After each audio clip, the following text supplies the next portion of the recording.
Que vous soyez à la recherche d'inspiration pour vos futurs projets couture ou tout simplement pour découvrir de nouveaux patrons, je vous souhaite la bienvenue dans cette nouvelle vidéo. Je suis Grisette, passionnée de couture, de mode vintage et de DIY. Si ce sont des sujets qui vous intéressent, je vous invite à vous abonner pour ne pas louper les prochaines sorties. Aujourd'hui, je vais vous présenter mes projets pour le mois de novembre et vous allez voir, il y a quelques surprises.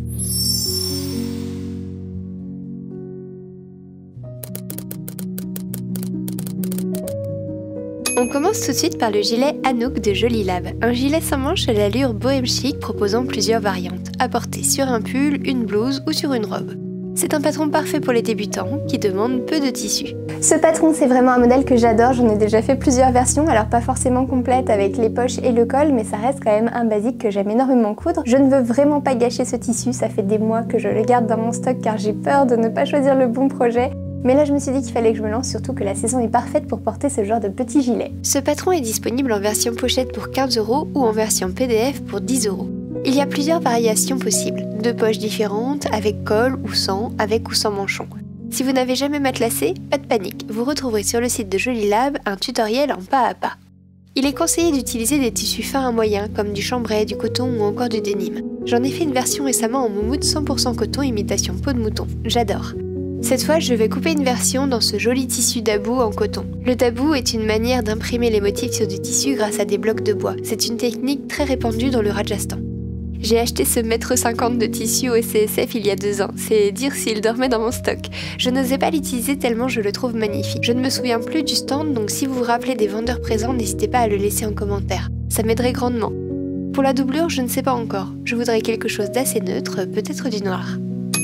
Projet numéro 2, la robe Baila de Charlotte Jobert dans ce coupon d'Ivasus. J'adore ce modèle, de toute façon j'adore tout ce que fait Charlotte. Néanmoins, je coupe peu de ces patrons car je ne suis pas forcément super à l'aise avec des vêtements très glamour. J'ai les hanches très marquées et je trouve ça parfois un peu trop pin-up si je porte des vêtements moulants. Mais ce tissu m'a vraiment fait penser à ce modèle, je pense que ça pourrait être très sympa pour les fêtes. Pour ce tissu, j'ai vraiment hésité, du coup je vous avais demandé votre avis dans un short et là aussi c'était un peu kiff-kiff, alors Baila est ressortie et c'est pour ça que j'ai choisi ce modèle, mais elle était en compétition avec la robe Laurine de Clematis Pattern qui est aussi un très joli patron, parfait pour les fêtes. Ce tissu est une maille interlock, elle est toutefois uniquement extensible dans un seul sens. J'espère de tout cœur que ça passera. L'encolure est large, mais si je veux faire une taille moulante, ça va peut-être coincer. En tout cas, gros coup de cœur pour cette matière incroyable. Franchement, il n'y a que chez Divasus que je trouve des trésors pareils. Vous allez voir, j'ai une autre pépite de chez eux à vous montrer après. En plus, ce n'est pas un tissu très cher, il est en solde en ce moment à 5,50 € le mètre. Je vous mettrai les liens en description. Par contre, je préfère vous prévenir, il gratte un peu. Je pense rallonger un peu le modèle pour apporter un peu plus d'élégance. Et pour profiter de ce beau tombé. Après, j'hésite encore un peu à faire le haut de Baila, mais le bas d'un autre modèle moins moulant. Vous en pensez quoi ? On passe au troisième projet, la robe Persepolis de Kagun Goshi. Je n'ai jamais cousu de patron de Karen Bosso, ça va être une vraie découverte. Le modèle me semble un petit peu complexe avec ses plis religieux, surtout qu'on va être sur une matière très fluide. Donc là aussi, j'ai quelques appréhensions au niveau de la couture, je pense qu'il va vraiment falloir que je prenne une journée entière à tête reposée et surtout que je fasse des pauses. D'ailleurs, si vous avez besoin de conseils pour débuter la couture, n'hésitez pas à aller voir ma vidéo où je vous parle de toutes mes erreurs, notamment celle de ne pas assez prendre mon temps. Ce patron, je l'ai depuis un moment dans ma patron tech. Je l'avais acheté lors d'une vente à 2 € sur Makerist. D'ailleurs, est-ce que quelqu'un sait comment les créateurs se rémunèrent avec des patrons vendus à ce prix? Sachant que les sites prennent certainement une marge, j'ai bien envie de mener ma petite enquête tout de même. Donc revenons à Persepolis. C'est un joli modèle déclinable en top ou en robe avec des manches 3/4 ou longues. Le décolleté est hyper plongeant, mais je crois qu'il y a une version plus sage ou un hack possible.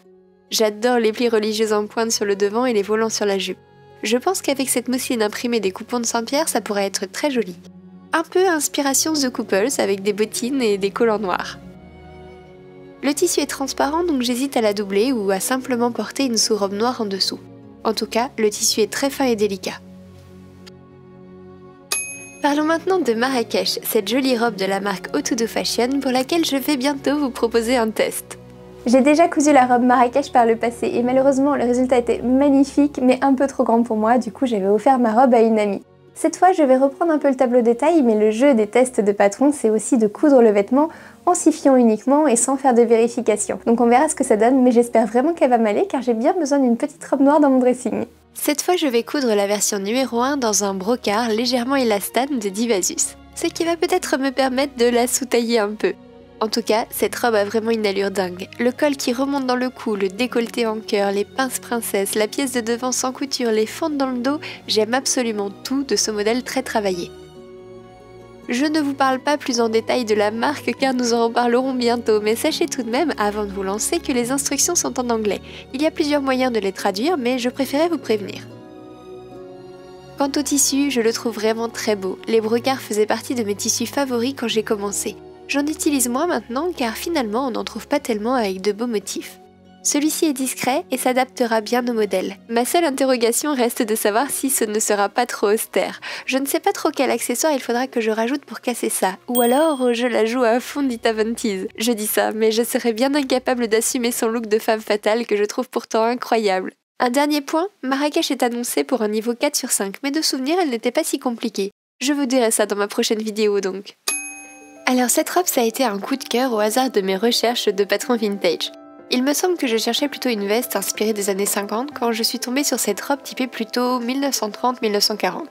Les deux modèles présentés ne sont pas forcément engageants, mais quand on regarde les détails de la coupe, ils sont vraiment très chouettes. On a cet empiècement aux épaules très intéressant, des pans droits sur le devant, un joli nœud dans le dos. Je pense qu'il faut un tissu avec un peu de tenue et une jolie souplesse pour se marier parfaitement avec cette robe. J'hésite donc encore un peu car j'ai ce joli coupon botanique qui vient des coupons de Saint-Pierre. Je l'avais acheté pour 3 fois rien lors des soldes.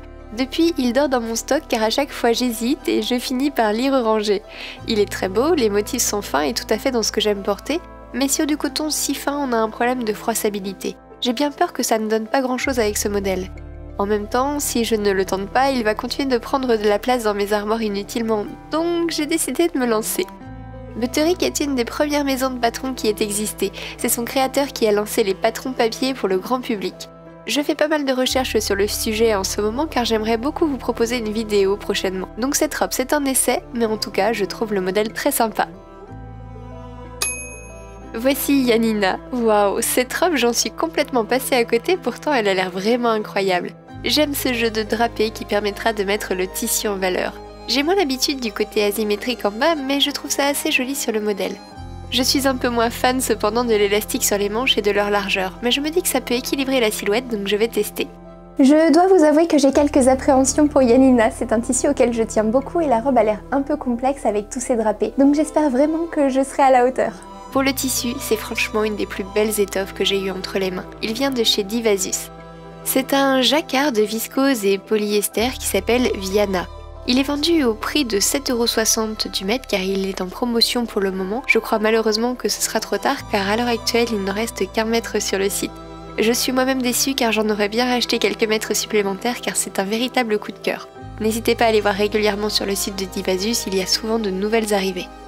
En tout cas celui-ci est d'une qualité incroyable, j'aime comment il accroche la lumière et la finesse du tissage.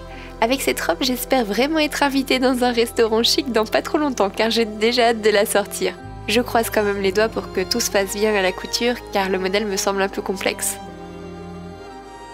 Il y a d'autres pièces que je vais coudre ce mois-ci, mais je voudrais quand même vous garder quelques surprises, donc je ne peux pas vous en parler pour le moment. Je vous invite à me suivre sur mon compte Instagram ou à vous abonner ici pour ne rien louper. En tout cas, moi je vous souhaite une très belle semaine et surtout, vous avez l'habitude, bonne couture!